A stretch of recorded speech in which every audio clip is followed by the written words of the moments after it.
He comes from the wonderful place of Baguio and right now based in Temecula, California, USA, to talk about discipleship, a Bible study, session number 21. Let's welcome our professor, Bishop Mafi Barcelon. Let's welcome him with a BAM Academy round of applause. Ayan, Navy. Amen. Amen. It's Navy. Amen. Amen. And praise Amen. All right. Good morning, good evening to Good morning po, uttermost part of the Bishop. earth. Good morning sa inyo. At thank you for your perseverance and continually desiring to learn knowledge. So for the past few months, we have been, discussing a lot of information, and a lot of information has been passed down to you from homiletics to Christology, to the fivefold ministry, the Alpha and Omega, the pneumatology, the fruit of the Holy Spirit, ecclesiology, the power of mentoring, the power of delegations, pneumatology, the life in the Spirit.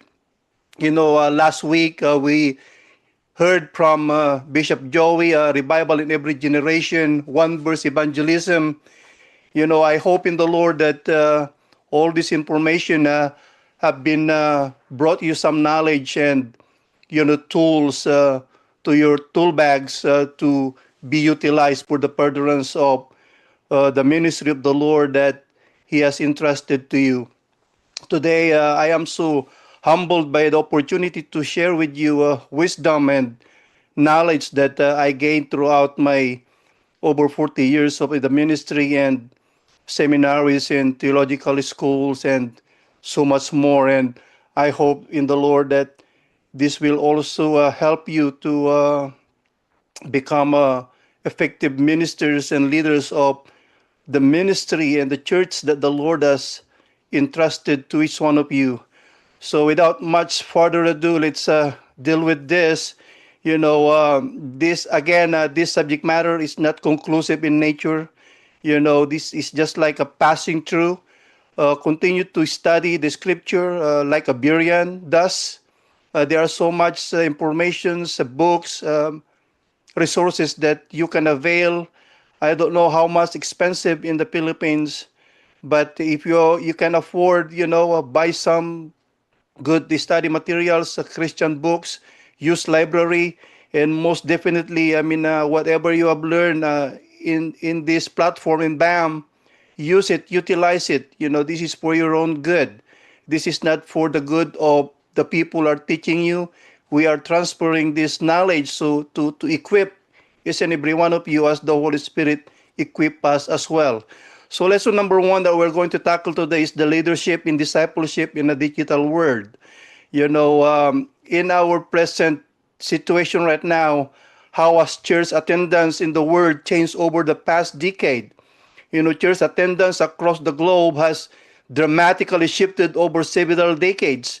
Across the world, billions of people are now living in a digital spaces.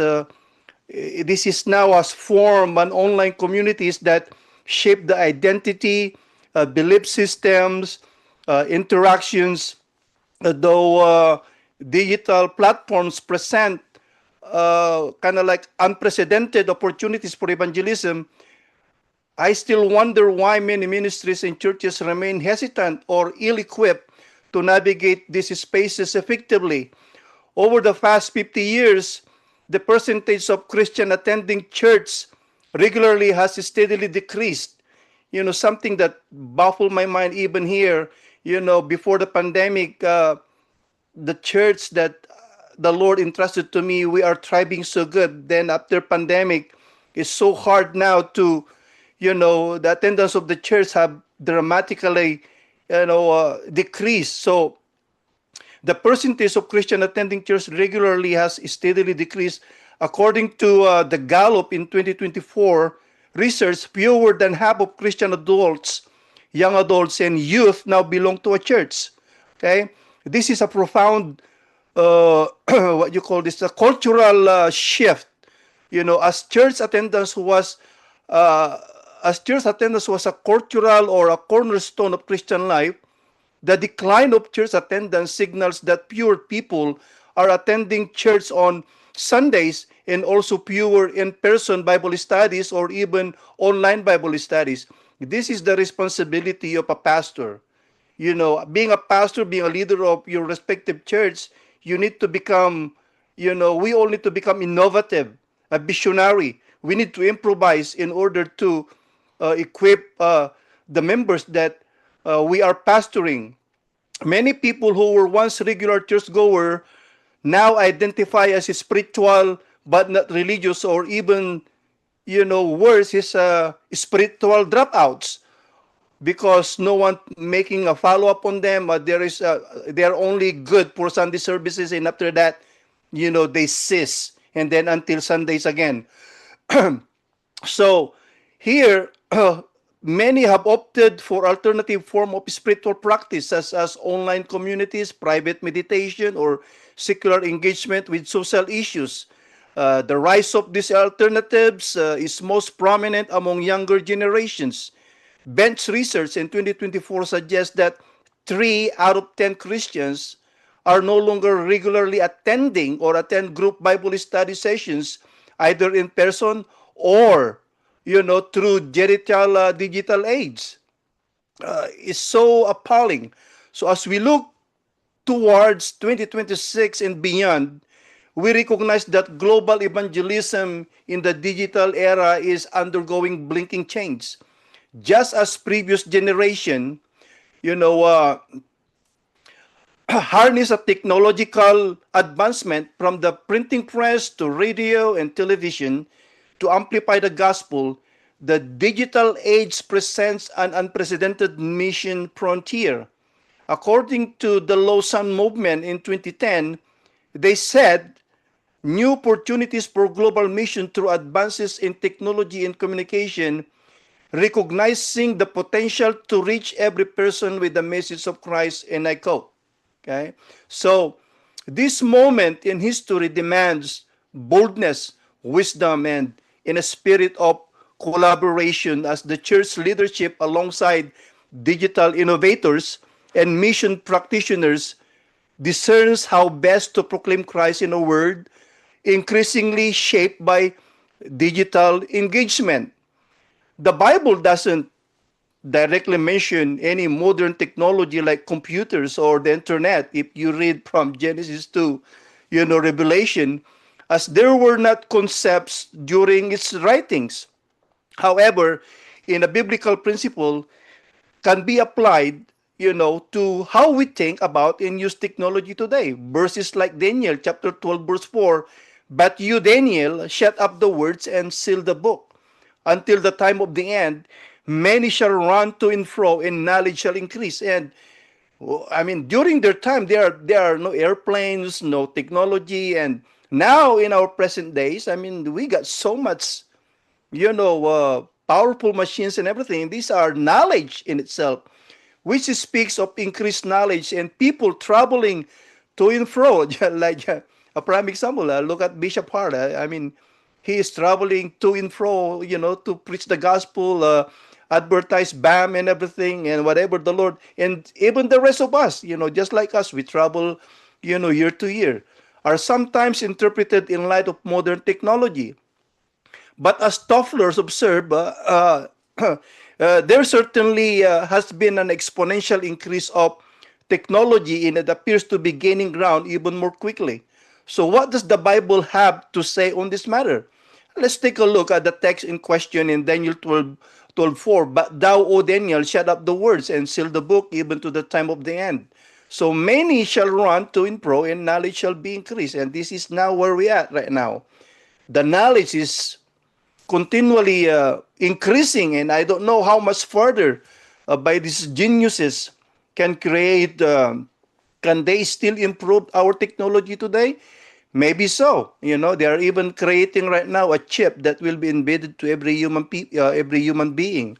They are predicting that in 2027, this chip is available for everyone.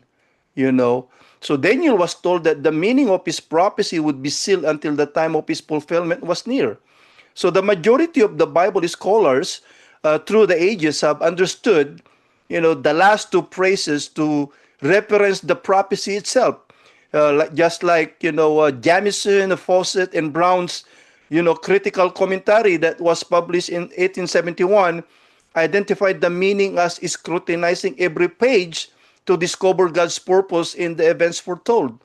You know, some other uh, Bible scholars like Samuel Trehellis rendered it, many shall scrutinize the book from end to end, while Matthew Henry's commentary says that then this hidden treasure shall be opened, which pertaining to the Holy Scripture, and many shall search into it and dig for the knowledge of it as for silver.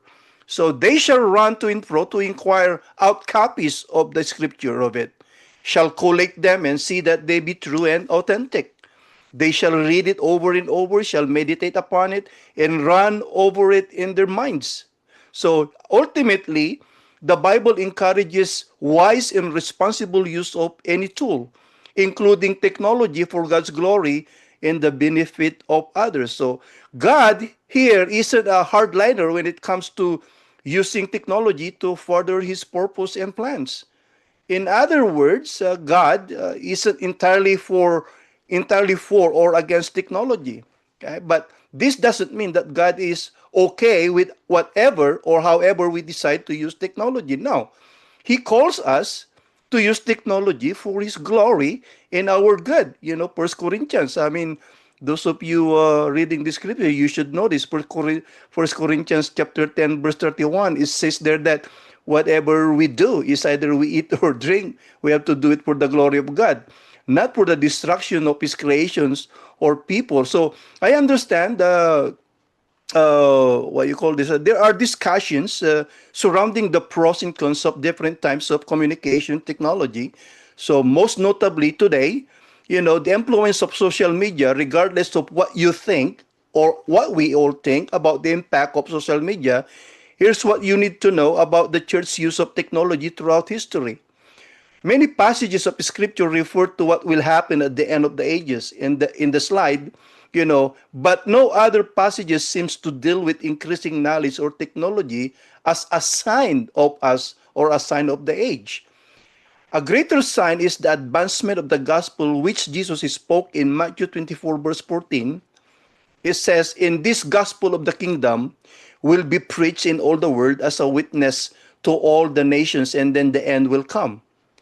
In which he commanded us to proclaim. I think this was covered, very clearly by Bishop Joey last week. Which commanded us to proclaim in Matthew 28, verse 19-20. "Go therefore and make disciples of all nations, baptizing them in the name of the Father and of the Son and of the Holy Spirit, teaching them to observe all things that I have commanded you." Okay, very clear. "And lo, I am with you always, even to the end of the age." So God's goal for mankind isn't to advance as far as we can or to know all we can discover, but rather that all should come to repentance. 2 Peter 3:9. So here, the church could not have reached as many people with the gospel without the benefits of technology. I mean, can you imagine even right now? Look, I mean, we don't even have this Zoom 10 years ago. Right now, we have it, and praise God for technology, okay? So, again, here, not only has the church benefited from information technology, but the church has also benefited from other forms of technology, including alone considered engineering technology. I mean, those of us who have a worship facilities, we have soundboard, we have guitar. I mean, these are technology in itself. And we are using them for the furtherance of the ministry of God. Medical technology. I mean, even medical facilities, have medical equipment, medicines. There's nothing wrong. I mean, even if you have faith in God, you cannot just sit around and disregard the gift of a medical field. If you need to be seen by a medical professional, do so and let your faith be associated with that. We cannot neglect this gift because Even Luke, who is a doctor by profession, if he's still alive today, he will also probably use medical technology to heal people, okay? Then we have computer software, the church management software, what we are doing right now, the laptop that I'm using, the mobile giving. I mean, these are all technology that we cannot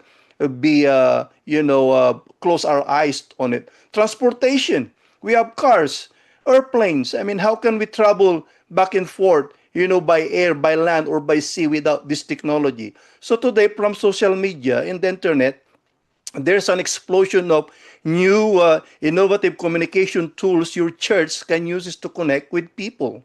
How much time or money you devote to these tools will depend upon the bandwidth of your staff, the volunteers, and of course the budget of the church. But as you use these new tools, there are two significant limitations, to technology that you and I need to be aware of, which leads us to the next point. Okay, so a new technology is developed or old technologies improve upon. We can trace it back as God as the creator and sustainer of everything. Trust God though. I mean, even if we have this technology, continue to trust God, not the technology, okay? So technology is a mixed bag of blessings and curses. On the one hand, it has solved numerous problems around the world. It has alleviated many diseases and it has improved the quality of life for billions of people. On the other hand, technology can be used to inflict pain and suffering, like, when they created the nuclear bomb, chemical and biological, the nuclear warheads, okay? And it can lead to unintended consequences, World War III, for example.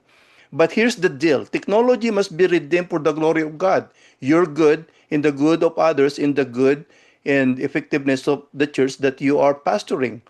Technology, cannot be simply rejected, demonized, or even mindlessly accepted and used.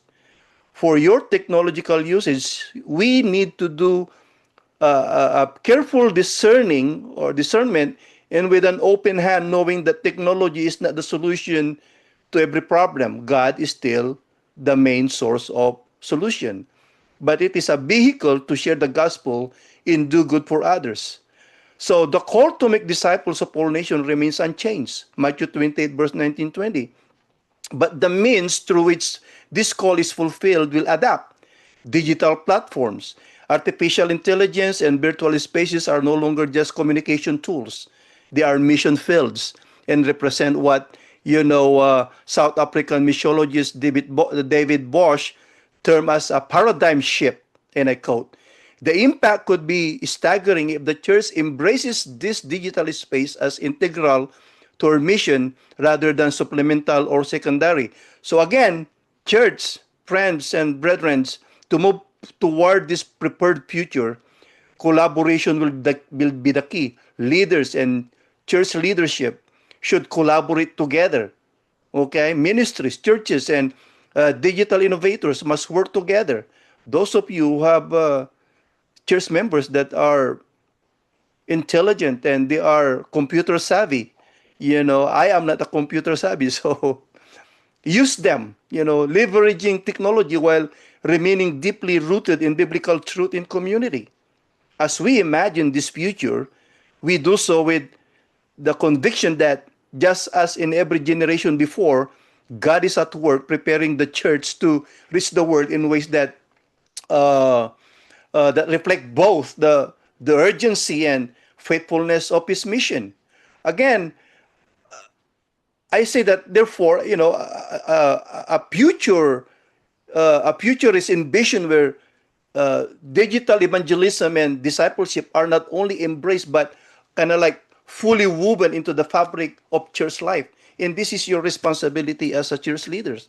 You cannot just sit around and after you're pulpiting, you're done, and you say, "Oh, I'm done. I've done my part." No, that's not pastoring. You are a hireling. If we as a pastor, we only preach and after that we're done, we are not truly a pastor, but we are a hireling. Okay? So again, this technology should be woven into the fabric of church life, enabling our faith communities to flourish in both physical and virtual spaces. It imagines a world where digital gospel practitioners boldly engage the laws, and discipleship is deepened through cutting-edge technology, and collaborative efforts among ministries drive a unified global missions to fulfill the Great Commissions. Okay, so what is the consequences of, now let me shift to this from digital to the consequences of drifting, because a lot of churches now are drifting away. And if you and I, as a pastor of the church, we don't make a consistent follow-up and visitation of our church membership, good for you there in the Philippines, because if you're going to visit a church membership, you don't need an appointment. You just go to their place, and may kasama pang pandesal yan na naghihintay sa inyo as merienda. But here in the America, you need to make an appointment to your church members. These are already your church members, and you need to make an appointment to visit them or not. Because if you go there to their house knocking and you don't have any appointment with them, you're done. They're gonna probably slam the door on you, or they will say like, I'm not here to, I cannot entertain you right now. I'm busy. I am just so jealous of the setup in the Philippines versus here in America. Okay. And the consequences of drifting as disciples of Christ is because people and leaders are no longer using the technology as a means to create a platform to cater to the needs of their membership for their spiritual growth and maturity. Let's tackle this, the consequences of drifting as disciples of Christ. In Hebrews chapter 2, verse 1, it says, we must pay more careful attention, therefore, to what we have heard, so that we do not drift away. Okay? So, far up the Niagara River, I've been to Niagara so many times. The last one is when I was stationed in the White House, and after my tour in the White House, me and my family came to visit me, and we all drove to Niagara, to Niagara Falls. So, far up the Niagara River, boaters begin to see signs of warning of the impending falls. Some have not heeded the warning signs and have gone to their death over the 167-foot drop in Niagara River. Okay, so the writer of the letter to the Hebrews posted warnings throughout his letter. He has warnings to believers about negligence. Just take a snapshot on that. I believe you also receive the outline. So the writer of the letter to the Hebrews posted warnings throughout this letter. He has warnings to believers about negligence, disobedience, desertion. There are so many deserters right now.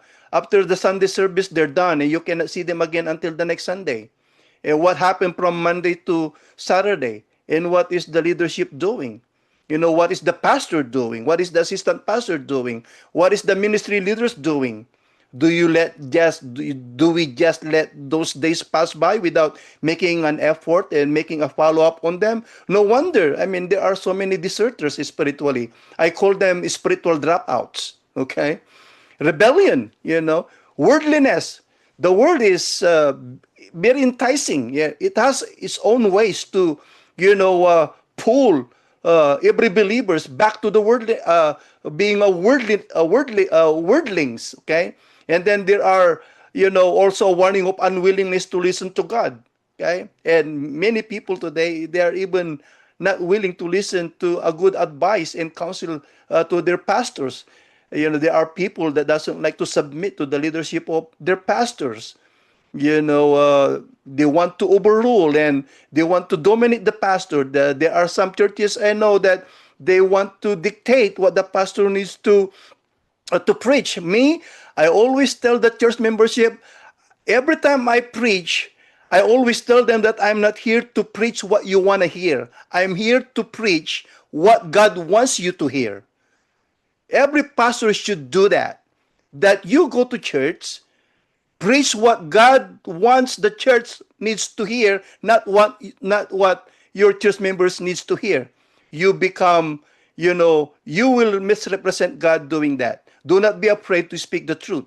So in the first warning, the writer of the Hebrews warns about drifting away from the Lord. The Greek verb used here means to drift or follow alongside or by. So the metaphor in mind seems to be that of allowing the current, to carry one away from fixed point of directions through carelessness and unconcern. Instead of keeping a firm grip on the truth, the person drifts. And who is to be blamed for this? The leadership should be blamed for this. And partly because none of them will drift away if a leader is doing their part, with effort and consistency.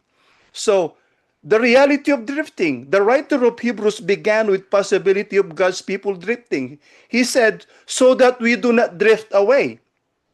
So the expression indicates that the possibility of drifting is present.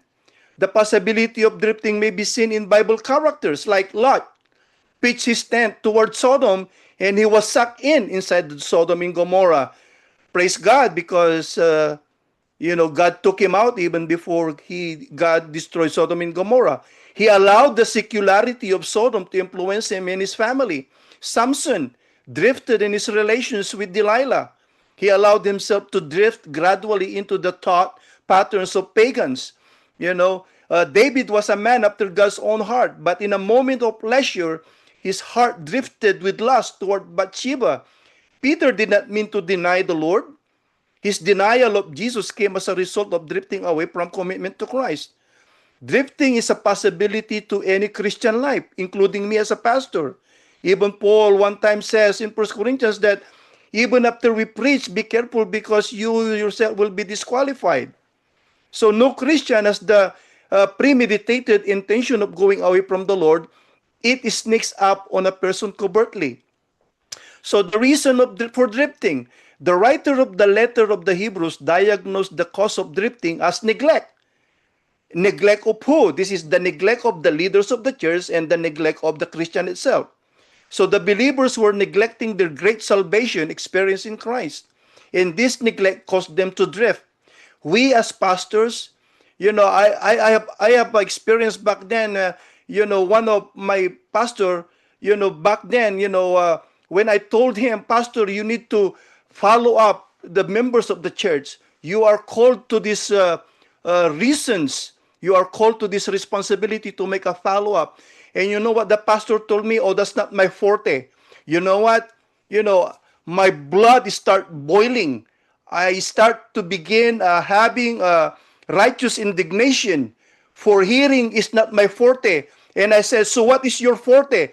To just receive your salary? And that's it? You don't care about the church members? So us as a pastors, remove money. Let us remove money in ministry and we will see who are actually called. Because sometimes money is the main focus of other ministers. Okay? So, the reason for drifting, the writer of the letter of the Hebrew diagnosed the cause of drifting as neglect. So, the believers were neglecting their great salvation experience in Christ, and this neglect caused them to drift. Neglecting comes through the lack of attention of the leader, of the pastor, and the lack of attention of every believers in Christ. So the readers of the letter of the Hebrews were not giving careful attention to their salvation experience in Christ Jesus. They had joined life with Christ, but they had failed to open more of life to the Lord. This inattention caused drifting, And then drifting comes through lack of discipline. Paul wrote to Timothy, do not neglect your gift. Some church members, they neglect their gift because the pastor or the church leaders, the council or whatever you call it, they neglect to fan up the flames of their church membership with gifts, becoming a better Christians, okay? Involve spiritual discipline. Unless a Christian resists the devil, studies the word, engage in prayer daily, and applies faith to life, drifting is inevitable. The result of drifting, the writer of the letter to the Hebrews examined the possibility and cause of drifting. He then listed the tragic result of drifting. Punishment. Every violation in disobedience receives just consequences or punishment. Drifting inevitably led to punishment or consequences for God's people in all times. Okay? So what is the remedy of drifting? The biblical writer was not content to talk about the reality, the reason, and the results, but he wanted the readers to apply the remedy from drifting. He wrote, "We must pay more careful attention, therefore, to what we have heard, so that we do not drift away." Church members, be careful what you heard from your pastor. Pastor, be careful what you heard from the Lord, so that we are not going to drift away, because drifting away is inevitable, can happen to the church pastor, church leaders, it can happen to anyone. So the remedy for drifting is obvious. Give heed to what you have heard. Okay?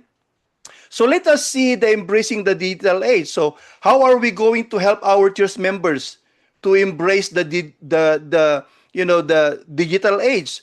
How are we going to use online and in person? How are we going to use digital age to be utilized online and in person resources for Bible studies towards spiritual growth and maturity?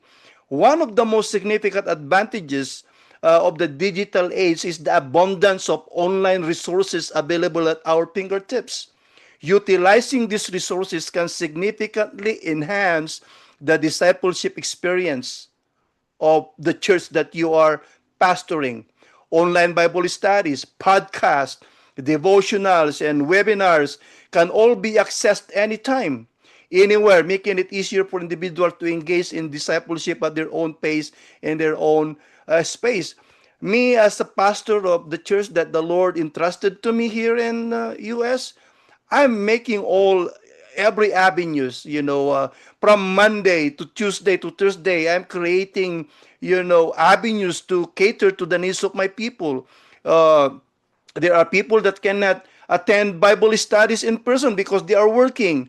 There are people that cannot attend prayer meeting in person because they are working, or whatever they have. So me and my wife are making sure that all the days within a week are being occupied to cater to the needs of the church membership. After Sunday service, I make sure that they still have a growth session or a platform that they can attend to continue with their spiritual growth in maturity.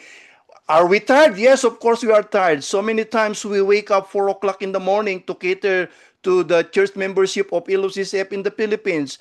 Can we complain? No, we cannot complain, because, whatever me and my wife is doing right now cannot even measure up to the sufferings of the Lord because of my sins. And me, as a senior pastor, I find ways to cater to the needs of my people. In Sunday services, we have men's and women's and youth separated together for growth sessions before we have actual worship. And then Monday, Tuesday, Wednesday, we have Bible studies online, Zoom online. We have prayer meeting online. My goodness, it's very effective. Praise God for the Warrior 300. It is very effective. Okay. So one of the most significant advantages of digital age is the abundance of online resources available in our fingertips. Online Bible studies offer a range of benefits, including increased flexibility, access to a wider community of believers, and opportunities for deeper learning through diverse resources. They can be particularly helpful for those with busy schedules or those who live in areas with limited access to traditional Bible study groups. Here are more detailed benefits. Number one, flexibility and convenience. Online, flexible scheduling. Online Bible studies allows you to participate at your own pace and on your own schedule, making it easier to fit into busy lives. Accessible from anywhere. You can join from the comfort of your home or anywhere with an internet connection, eliminating geographical barriers, especially there in your area that ngayon may bagyo. You can continue Bible study through online. Okay? And this is the responsibility of the pastor. If you cannot do this as a pastor, just resign. Because a responsibility of a pastor is wide in its scope. We cannot just be palpiting, receive our salary, and we say, done. No. We are caring for souls. Okay? If money is your intention to pastor, God will judge you for that. Okay? We need to serve, God's people. It is our responsibility to make sure that the people that we are pastoring, they are properly fed with the words of God so that they will not drift away. Okay? So flexible and self-paced learning. Many online platforms allow you to learn at your own speed, revisiting materials as needed. Just like this BAM is recorded, you can visit it over and over and over again. Number two, community and connection. It's a broader community. Online studies and in-person Bible studies can connect you with a diverse group of believers from around the world, offering varied perspective and experiences. It's a shared learning. You can engage in discussions, ask questions, and learn from others' insights and interpretations. Us here, what we do is that for every online sessions, I'm always there because it is my responsibility to make sure to answer the right question. I monitor what they are teaching so that as a pastor, I am there, I am responsible to the right doctrines in theology. That if whoever is facilitating and teaching a wrong thing, being a pastor, I am there to correct and redirect the situation. So my schedule is very busy. I don't have any rest. I need to attend everything in order for me to monitor that the church membership are not being fed wrongfully, because nowadays they are wrong. There are so many false teachers nowadays, okay? And there's accountability. Online groups can provide a supportive environment for encouragement and accountability in your faith journey. Enhanced learning, diverse resources, online platforms, and in-person platforms offer access to various translations, commentaries, and other study tools that can deepen your understanding. It's a multimedia content. You can access videos, audio recordings, and interactive materials, making the learning experience more engaging. Expert guidance. Online studies and in-person Bible studies are led by experienced pastors or teachers providing valuable insights and guidance. Number four, it is a cost-effective, fewer or low cost. Many online or in Bible studies, are offered for free or at lower cost than traditional in-person courses. It reduces travel expenses.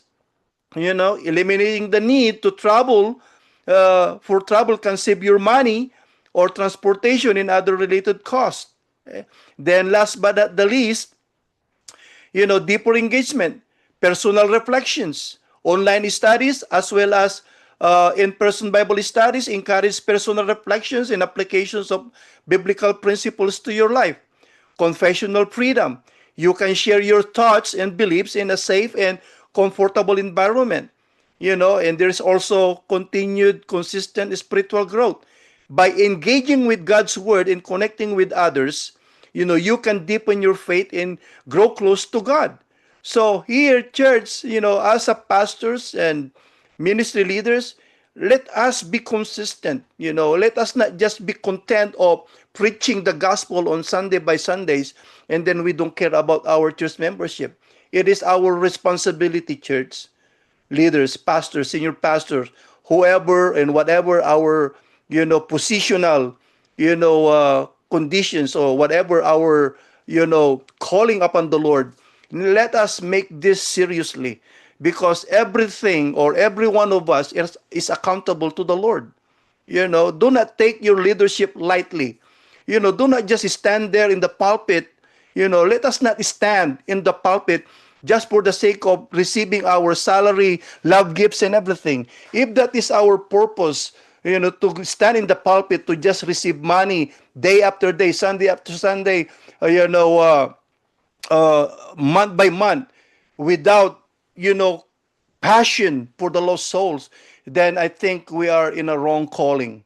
We might as well engage in business and leave the pulpit to a person that has a heart of the Lord to reach for the lost soul. The Bible says that he who wins souls is wise. We as a pastors, all of us as a leaders in Christians, we have a heavy responsibility. Here in the church that I'm pastoring, I don't have salary. They give me love gifts. And whatever they give me, I praise God for it. I don't demand salary. I don't demand increase. Whatever they gave me and my wife and my son, as assistant pastor or interim pastor, That's what we give thank God for. Some people give us love gifts, and we thank God for that. I don't know how many of you there in the Philippines, and I don't know how many pastors that they are salaried, they are being paid by the church to do their job. But me here, I don't have salary. They give me love gifts as their senior pastor. I'm a volunteer, and yet I have to do my job seriously because God entrusted to me souls, that He died for. And I praise God when He called me to full-time ministry. God promised that He will never leave me nor forsake me, that He will provide for me. And God did provide our needs. There were times that, we don't have salary. I remember in the Philippines, when my wife and I are full-time, there is no salary. There are 9, employees in Labo Christ, the Christ Center. And our boss is Nigel Boatman, a missionary from England. When our support from England comes, first before he gave these 9 employees, first that Nigel Boatman will pay the rent, the mortgage of the facilities, the paper, the Xerox machine, and then whatever is remaining on that money, he will divide that among us. Sometimes we only get 1,000 pesos. How can you live with 1,000 pesos and 2,000 pesos when you are paying a mortgage, a rent of 10 or 5,000 or 10,000 pesos? God provided us a house, and that house has nothing on it. And by the grace of God, every time we go home, there is something, this is for you, this is money for you. And that house that the Lord gave us was filled with refrigerator, furnitures, bed, and everything. None of our expenses, but all of them are being given by God using people, and that's how living by faith. So if you ask me how to live by faith, that's how live by faith. Without any certainty of receiving a salary, feeding $1, paying an apartment, is so tough. But we learn how to live by faith, and God proved Himself right that He will never leave us nor forsake us for those who will serve God. So church leadership, pastor, senior pastor, I salute you for your persistency. I salute you for your strong heart. Be faithful unto the Lord, and I trust God that He will also be faithful unto you. So again, leaders and pastors, utilize everything that we have in the present age in order for for us to be able to monitor the spiritual growth of our membership. It is our responsibility. Use it. Okay, and in my conclusion, online Bible studies or in-person Bible studies offer a flexible, convenient, and enriching way to study God's Word and connect with others, and thereby giving us a consistent upward mobility of spiritual growth and maturity. And I resign from here. Thank you, everyone, for your patience of listening, and thank you, Bishop Harl, giving back to you the microphone. Amen. Thank you. Amen. Amen. Amen. Hallelujah. Shalom. Hallelujah. Magandang shalom. Praise Praise to God. God. Praise to God. Hallelujah. Amen. Praise God. Hallelujah. Praise God.